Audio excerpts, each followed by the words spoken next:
बिस्मिल्लाहिर्रहमानिर्रहीम। अस्सलामुअलैकुम नाजरीन, इस वीडियो में आप देखेंगे इबाद नाम का मतलब, इबाद नाम का लकी दिन, लकी नंबर, लकी पत्थर और दीगर दिलचस्प मालूमात। नाम इबाद। इबाद एक इस्लामी नाम है। जिन्स है लड़का। ये नाम लड़कों के लिए इस्तेमाल किया जाता है। इबाद नाम उर्दू में 4 हरूफ जबकि इंग्लिश में भी 4 हरूफ पर मुश्तमिल है। इबाद नाम की इब्तिदाई तारीख अरबी जुबान से निकलती है। इबाद नाम का मतलब है खादिम, गुलाम और महकूम।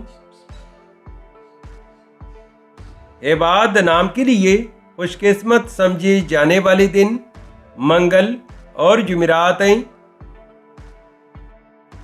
अगर लकी नंबर के हवाले से देखा जाए तो इबाद नाम के अफराद के लिए खुशकिस्मत नंबर 5 माना जाता है।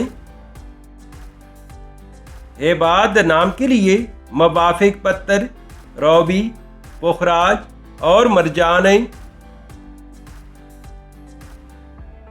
इबाद नाम के लिए खुशकिस्मत दांतों में तांबा और लोहा शामिल हैं। इबाद नाम के लिए मुवाफिक रंग सुर्ख और बनफशी रंग शामिल हैं। तो नाजरीन, ये थी आज की वीडियो। अगर आप भी अपने नाम का मतलब जानना चाहते हैं तो अपना नाम कमेंट करें, वीडियो को लाइक और चैनल को सब्सक्राइब ज़रूर कीजिएगा। Thanks for watching my YouTube channel.